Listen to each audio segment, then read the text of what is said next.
So, Blaise Pascal once said, "Let us weigh the gain and the loss in wagering that God is. Let us estimate these two chances. If you gain all. If you lose nothing. Wager then, without hesitation, that he is." So, obviously, Pascal's wagers come under a lot of controversy, and we're going to talk about that more towards the end of the series. But all I want you to do here is think about the possibility of knowing God. Why would you use something that you know has come under controversy? Which, no, it's flawed, logically speaking. This argument is broken, and it can't get you to the truth ever. It just asks you to bet on what you assume to be correct. And of course, has many hidden premises built in. For example, you have to assume that God is a thing that cares what you think or believe, and it wants you to believe in it, and then it also rewards you for belief in it. That's three assumptions built in to this quote unquote wager, which can't get you to the truth at all because you're assuming a lot of things. Why use it? I don't understand. Why did you use that? Why? Say you're not a Christian, maybe you're a mere theist, or an atheist, agnostic, something about that. And I'm not even saying like trying to like force you with my hammer, like believe in God. Come on, man. But just think about what you could gain if you came to know God. Nothing! Absolutely nothing! Why in the world should I or anyone else care if we have anything to gain or lose for that matter? If indeed our focus is on acquiring knowledge about what is true, then any emotional appeal to gains or losses should be completely and totally separate to the quest for the pursuit of truth. Yet here it is implied that you'll get some sort of benefit from learning about the truth. Even if that is the case, that is an emotional argumentation. Why not make just a purely intellectual argument, leaving aside all emotion? Whether you gain or lose is irrelevant if indeed what we care about is getting to the truth of the matter. That is what we're caring about, right? I mean, it's not like it's just like pouring on emotional reasons for us to accept that this thing is true despite there being no evidence that it's true, right? No, of course not. You have plenty of evidence, and I'm sure you're going to tell us all the evidence that you have, right? Right? Hello? You're going to give us evidence, right? Say that you were convinced or that you did commit to believe in God. And there's something really, there's something there that we're going to hit at again at the end of this series. If God exists, there's nothing more meaningful than discovering him. God is a perfect being. All right, so we're adding even more assumptions to what God is now. Okay, so it's nothing more is meaningful than discovering him, and it's a perfect being. Of course, it's a him as well. So I'm not really sure if we count that or not, because even though you call it him, it's not really a him, which is really weird. I don't know. Whatever. Anyway, so yeah, it's just more assumptions to pile on. How about some evidence that God is anything at all? That'd be good. What would be more valuable than knowing something that's absolutely perfect with no imperfections? A cure for all mental and physical ills in the world. Everyone has enough to eat and drink. World peace. Instant space travel to other solar systems and planets. To find that Japanese music video that I've been looking for years, link to my description of that in the description of the video. I could probably come up with some other stuff if I thought about it. Oh wait, I thought of something.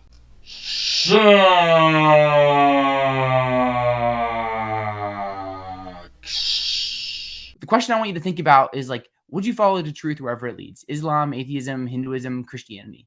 Nah, screw the truth. Okay, joking aside, it's interesting to me that a lot of apologists for theism talk about, don't you care about the truth? Don't you want to get to the truth? And when I watch like some sort of scientific documentary or whatever is like, here's cosmology. They don't spend like any time like, hey, do you care about the truth? Do you want the truth? It's just like, here's what we know and here's how we know it, and here's scientists that here's evidence and such. It doesn't do this. It's just interesting. It's like, hey, don't you really want to know what's true? Yeah, of course. Oh, we have what's true. Oh, okay. But we're not going to give it to you. Why not? Well, because you have to do these things first. I don't know. It just seems manipulative. I mean, I think for me, I would say yes. I want to follow what's true, and like have beliefs that make the most sense. So I'd encourage you to like have the same mindset. Like if Islam is true, like you become a Muslim, or if atheism is true, you become an atheist. This acts as if we haven't already done this. I was a Christian. I followed the truth, and that's why I don't believe in it anymore. Honestly, I don't think that you have followed the truth. You've followed things to confirm the beliefs that you hold rather than to see if they're wrong. I have no beliefs that I'm worried about losing because I only care about what is real and true.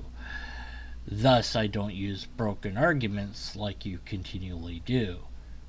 You see, we eat food because it helps us to survive, engage in politics because we want what's best for society, and we should pursue truth because it helps us live out our best life. I think about it this way. I think about truth as like this thing that exists that's like out there. And it's like I should pursue what's true in the way I live and what I believe, and all these things, because truth just seems so intrinsically valuable. Why would you want to follow a lie? We're all imperfect humans who carry with us biases and presuppositions, and we have to recognize that. I can be like, yeah, truth, man. I'm just following, I'm crushing it. But in reality, like Zach, like I'm very imperfect and I have so many biases and presuppositions that are going to affect what I believe and why I believe it. Yet, you're not a skeptic, so there's some disjointedness there going on. You still maintain the beliefs that you have rather than challenge them to see if they're actually based in reality. You find ways to justify them rather than to try to find ways to negate them. That's not seeking the truth, that's seeking confirmation of what you believe. After a friend died, this was after my sophomore year of high school, I had a million questions and no answers. It was the first time in my life where I really thought about like, does God exist? Is heaven real? Things like this. There are many questions that one might ask due to mortality being a thing, especially when it affects somebody that you know. Whenever a famous person goes away, if you had any interest in them, it might make you think about mortality. And it is a difficult thing to contend with. And I think religion takes that fear that many of us have and offers us a hope, I would say a false hope. Not that it's untrue and I know that it's untrue, but it is false because there's no evidence for it. If there was evidence or some sort of test that we could perform to know that it was really there, then it would be a true statement. We wouldn't have to believe in it, we could know it. We don't need faith when we have facts. And everything about the afterlife is nothing but faith. And of course, people have used NDEs time and again to try to say that that's evidence of an afterlife. It's not. Every single case of NDE is always the same.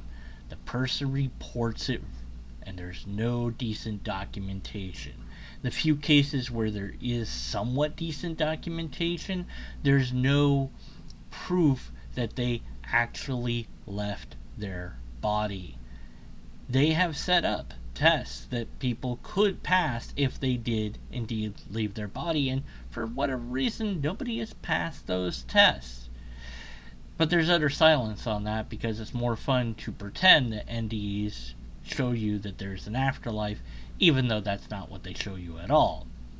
Because pretending means you get to believe, whereas following the facts means you have to admit that you don't know.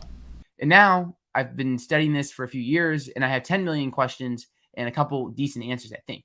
And one of them is like, yes, Christianity is true, heaven is real, things like that. And we're going to dive into that. So get excited.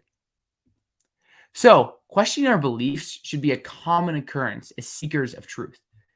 Why would you someone, I'm pretty sure it's Socrates, don't, like, be like, "Oh, this guy's so uncultured," but someone said, like, "The unexamined life is not worth living," one of those famous ancient Greek philosophers, and, You edited this video. Why didn't you Google it to just find out for sure?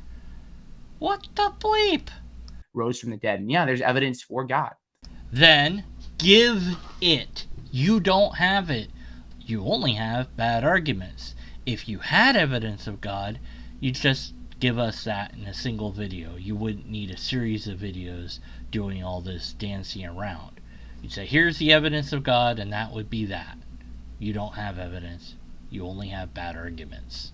A common objection, like I've heard this from friends before, is like, if there's over 3,000 gods, how can we even come to know what is true with regards to like God and religion? Like, don't you, Zach the Christian, just have like one of the 3,000 gods out there?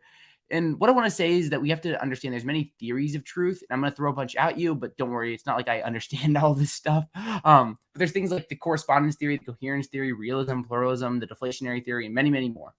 I'm a simple guy. Truth is whatever reality really is. It's just that simple for me. But for me personally, when I think about truth, I really like what Aristotle said. He said that to say of what is that it is, or what is not that it is not. So my translation of that is like, beliefs are true if they correspond to reality. For example, the claim that Zach Seckler is making a podcast in August 2022 is a true claim if it actually corresponds to the world. So if I said that Zach Seckler is making this podcast in August of 2022, that's a false claim because I'm actually making it in September of 2022. I'm just really behind, and I was hoping to have this recorded in August, but it's actually September when I'm doing this. Oh my god, man. Edit your video. Here, let me do it for you. For me personally, when I think about truth, I really like what Aristotle said. He said that to say of what is that it is, or what is not that it is not. So my translation of that is like, beliefs are true if they correspond to reality. Zach Seckler is making a podcast in August 22 is a true claim if it actually corresponds to the world. So if I said that Zach Seckler is making this podcast August of 2022, that's a false claim because I'm actually making it in September of 2022. I'm just really behind, and I was hoping to have this recorded in August, but it's actually September when I'm doing this. Also, this isn't really a podcast. I guess it's kind of semantics, whatever. But the same thing could be extended to God. Like if I say that God exists and that claim actually corresponds to the world we live in and that God actually exists in this world, then that claim is true and there's a true claim right there. And yet, you have not yet proven it. Just prove it. Just skip all this stuff. Just prove it. None of this proves anything. It's like, you don't need any of this. Hey, don't you care about what's true? Yes, of course we do. Prove that your version of this God is real with evidence. Not arguments, evidence. You don't have evidence though. I already know that. That's why you have this video series, because it's a big giant preamble to get people sucked into thinking, hey, yeah, of course we want truth, and then build them up, say, oh, here's this, and here's this, yada, yada, yada, and then give them the broken argument that I know that you're going to give them. So, just prove it. There you go. It's that simple. If you had the proof, you'd offer it. You don't. So, that's why we're here. Because I'm just going to keep telling you to prove it. You're just going to keep not proving it. So, that's basically this series. All right, section 3.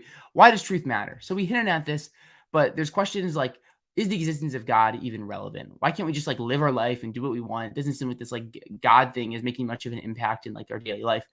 Though I do need God to really step up for Leeds United because we're kind of struggling right now.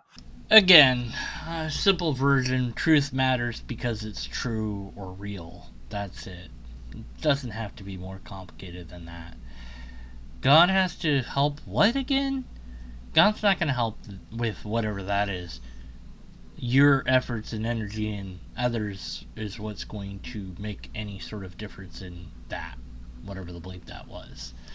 And obviously, I think the most valuable thing you could come to know is God. God is a perfect being with no imperfections, no limitations, nothing like that. So knowing God, just like a absolutely perfect being, is something that's just incredible. And if it's true, it's worth knowing, like whatever the cost, in my opinion. All right, so show it's true. Get to the point already. Just prove it. Give us the evidence. Give us the test. Not the argument, the evidence, because you said you had it.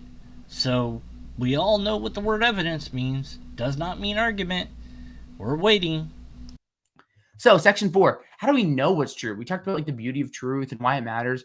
Then like how do we get into like the nitty gritty work of actually trying to understand like what is true?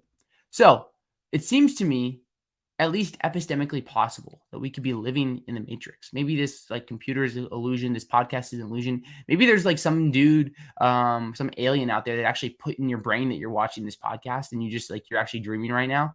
And yeah, maybe you actually aren't actually believing you actually aren't watching this podcast. You just think you are. So these things are at least epistemically possible. So how can we rule them out? I really like Michael Huemer and like Phil's phenomenal conservatism. So he says that like if it seems to S that P, then in the absence of defeaters, S thereby has at least some degree of justification for believing that P.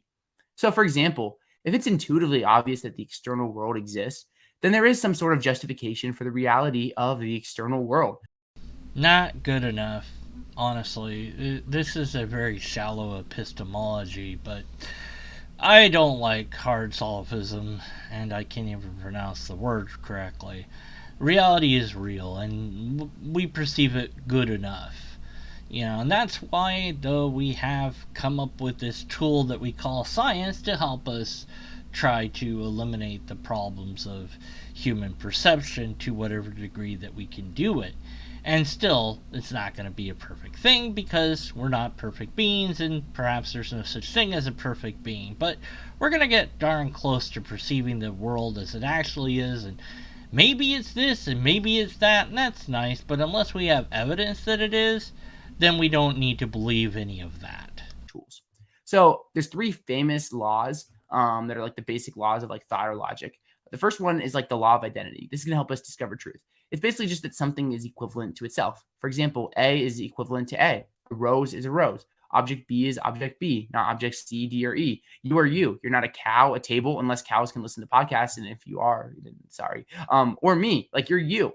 And this applies to God. We can just say that like God is God.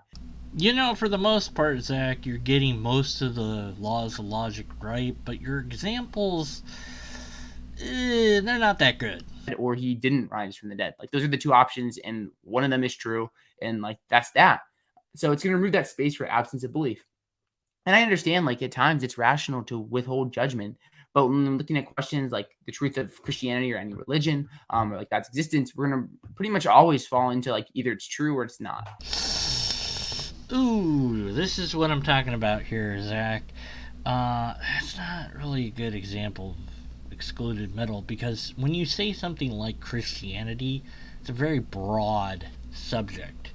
There's aspects of ideas from Christianity that could be true and other parts that could be false.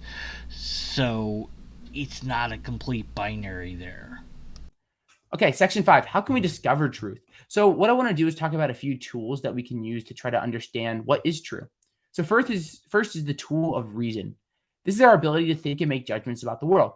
So this is like astrophysics, philosophy, cooking. They all champion reason. Reason is so a part of our world that we don't even like think about that we're using it so often.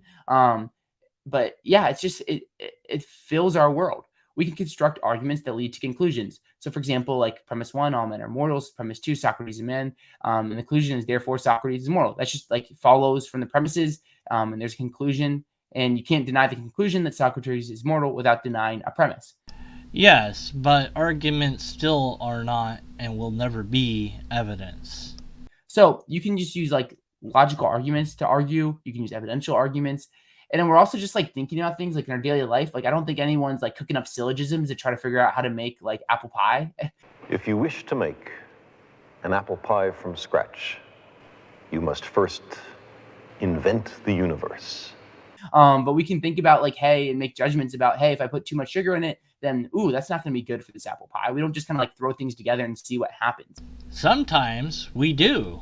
And obviously, if like for the relevance of this, you can like make arguments that are going to lead to the conclusion that like God exists or God does not exist. And that's the relevance in this lecture series. Yes, and I thought you said you had evidence. So if you have evidence, then you don't need an argument. You just need to present the evidence. Okay, second is the tool of experience. So you are a conscious agent who can perceive the world and make foundational judgments such as the reality of the external world. So this is similar to like phenomenal conservatism, where like you are you and you have your own life experiences. Like I can't step into your shoes and know exactly what's going on in your life. Like your experiences are going to impact who you are. And our intuitions about the world play a powerful part in our understanding of the world. Intuitions can just play a role in our belief in God. Or maybe you say, like, I just intuitively, like, I just don't feel God. I don't think there's any reason to believe in God. Experience shows that the normal, mundane world is the one that all humans seem to be experiencing simultaneously, one that we can talk about, study, and prove that it's a thing. Whereas odd events, strange events, weird events, mystical events, bizarre events, paranormal events, anything that is outside of the mundane is something that seems that only happens to a single person. Sometimes it happens to a larger group of people, but never seems to happen in a way that is recorded by something concrete. There's no way to repeat the events. There's no way to test the events. So the odd occurrence of somebody claiming that they saw a strange disc in the sky, well, it's just that. Something odd. Might have happened, it might have not happened, but without any proof outside of that person, then the best we can do is conclude that maybe that person thought that they saw something, but that doesn't mean that they actually did see something.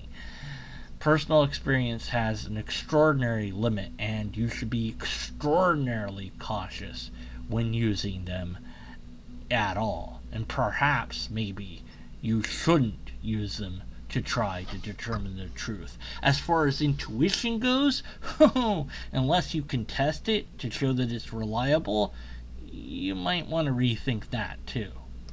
If you deny the reality of like your experiences and forming beliefs, I just say be careful because they do play an important role in your beliefs. And even if you think that you've totally avoided experiences from your like rational judgments, then that's a warning that you might have fallen a little bit too biased, maybe. So wait, you do know that it's something to be worried about. So why would you then include it in your thing? I don't get it. At least he gave a warning though, so props for that. Plus 1 point. So the third tool is the tool of science. So science is a powerful tool that's led to many discoveries. Obviously, we could talk about the scientific method and things like the Big Bang or the details of life. Science is so important. And it's a great tool to help us understand like the natural world. And scientific discoveries have also been used to build cases for and against God. I'm going to use science a little bit throughout this series, but I'm just not an expert. So I try to stay away from it because I'm just like, hey, there's really a lot of mystery. And when I do science, I'm going to say like, hey, this is what it seems like. But obviously, I could be wrong. I'm just not a scientist. If you don't really understand about science that much, then perhaps you should not use any argument that uses science to prove or disprove God. Instead, maybe, as you said you did have, maybe you could just give us the evidence of God. Remember you said that you had evidence of God? So just give us that. Okay, so section 6. Is science the only way to truth? I would say that science is the best tool that we have available for understanding reality. The other things that we have that people attempt to use to get to the truth don't seem to yield results that can be confirmed in any coherent manner. Now, I view logic as a subset of science, and I don't know if that would be accepted by scientists or not, but I think informal logic certainly could be seen as a subset of science, because the thing is, with logic that's really weird and interesting and amazing is, in order to identify logical fallacies, you have to look at reality. So you're kind of back to square one. How do you know what's true? Well, not through emotion, not through intuition, not through personal experience, but by something that is testable, demonstratable, and repeatedly so, ideally. Some sort of model that you can use to predict things.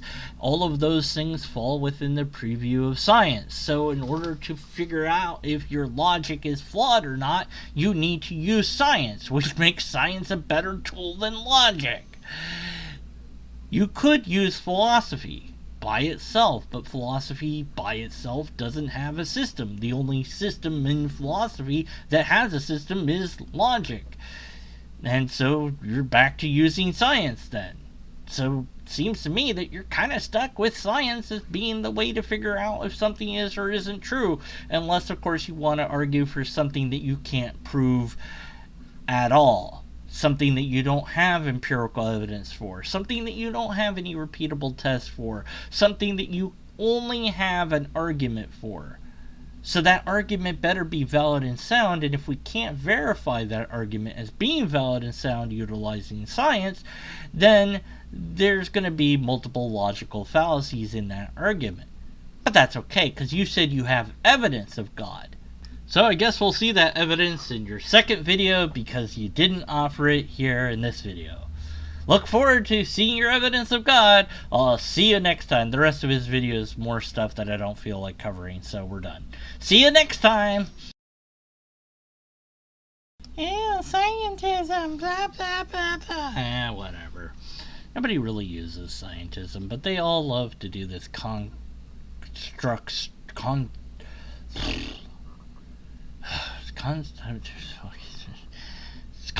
straw man of it. What?